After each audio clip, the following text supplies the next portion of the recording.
saya dan Anda adalah buah-buah dari pohon yang baik. Dan kita harus tunjukkan dalam kehidupan sehari-hari.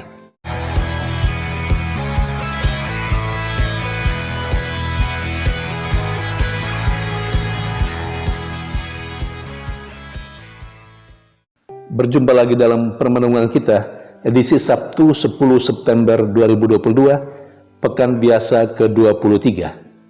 Bacaan-bacaan liturgi hari ini, bacaan yang pertama dari surat pertama Rasul Paulus kepada jemaat di Korintus, bab 10 ayat 14 sampai 22a, dan bacaan Injil dari Injil Lukas, bab 6 ayat 43 sampai 49. Rasul Paulus dalam bacaan pertama hari ini mengingatkan jemaatnya di Korintus supaya mereka konsekuen dengan keputusan dan pilihan hidup beriman mereka. Ketika mereka memilih Allah sebagai Bapa dan memilih Yesus Kristus sebagai Tuhannya, maka mereka diharapkan untuk hanya kepada Allah sebagai Bapa, hanya kepada Yesus Tuhannya mereka menyembah, mereka bersujud. Mereka tidak boleh mendua hati. Mereka mesti bersatu dengan Yesus dan melepaskan semua yang lain. Paulus menggarisbawahi supaya mereka jangan sampai di satu sisi beriman kepada Tuhan, di sisi lain mereka percaya pada kekuatan-kekuatan setan. Jangan sampai mereka di satu sisi menyembah Tuhan, di sisi lain mereka menyembah setan, menyembah roh-roh jahat. Saudari dan saudara yang terkasih, kita adalah orang beriman, dan itu merupakan pilihan dan keputusan kita. Entah pilihan dan keputusan kita yang diwakili oleh orang tua kita, terutama untuk kita yang dibaptis pada masa kecil.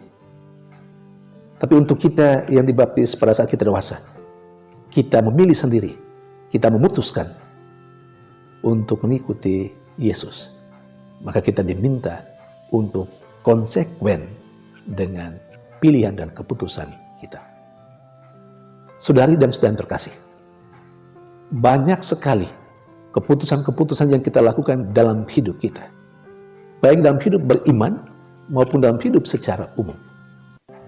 Ketika kita memilih dan memutuskan untuk berada pada sisi kanan, tentu kita mesti menerima segala konsekuensi setelah kita memilih kita berada di sisi kanan.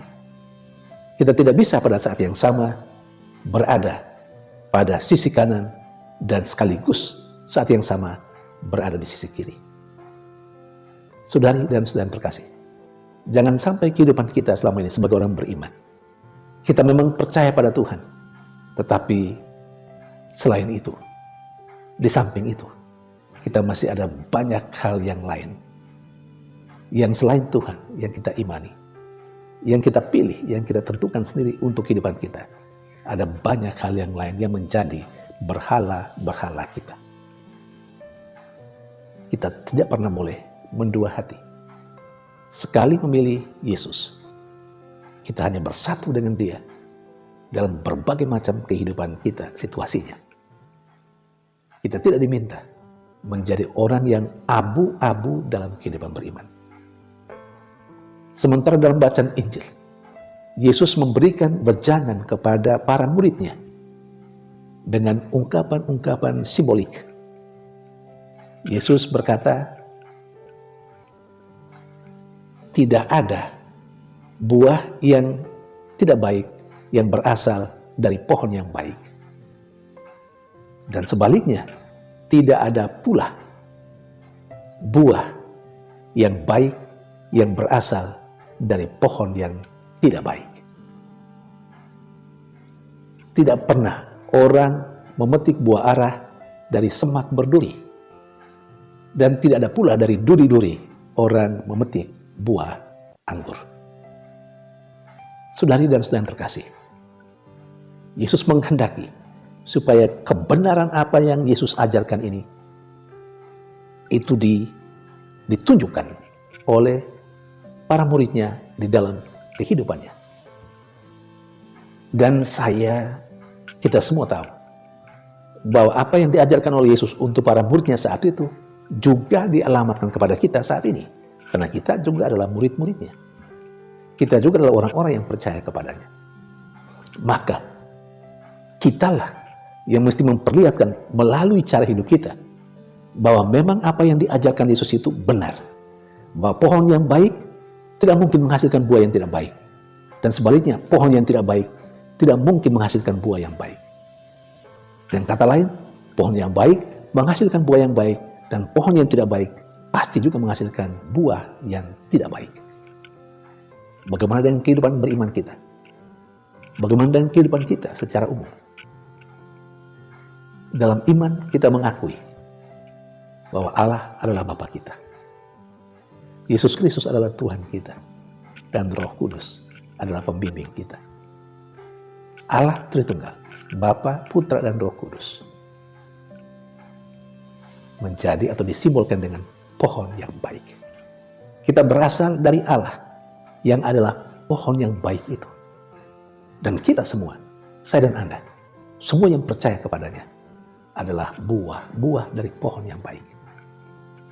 Apakah kita adalah buah yang baik karena kita berasal dari pohon yang baik itu? Atau sebaliknya? Atau pohon yang baik itu kemudian menghasilkan juga buah yang tidak baik? Atau mungkin lebih tepat, buah yang baik itu yang sebenarnya seharusnya dihasilkan oleh pohon yang tidak baik. Tetapi dalam kehidupan beriman kita telah menunjukkan bahwa ada juga rupanya pohon yang baik yang menghasilkan buah yang tidak baik. Tetapi kebenaran dari pernyataan bahwa pohon yang baik bisa menghasilkan buah yang tidak baik, itu tidak karena pohonnya, tetapi karena buahnya sendiri yang memang tidak baik. Maka sekali lagi, kebenaran apa yang diajarkan oleh Yesus dalam bacaan Injil hari ini, pohon yang baik menghasilkan buah yang baik. Pohon yang tidak baik tentu menghasilkan buah yang tidak baik. Kebenaran hal ini mesti kita perlihatkan dengan cara hidup kita. Sekali lagi, saya dan Anda adalah buah-buah dari pohon yang baik. Dan kita harus tunjukkan dalam kehidupan sehari-hari, dalam tutur kata, dalam tingkah laku kita, dalam berbagai macam aktivitas kita. Kita tunjukkan bahwa kita adalah orang yang baik, buah yang baik, karena kita berasal dari Allah, pohon yang baik itu. Dan ini terus menjadi tantangan bagi hidup kita hari ini, ketika kita merenungkan perikop Injil hari ini dan juga hari esok. Tuhan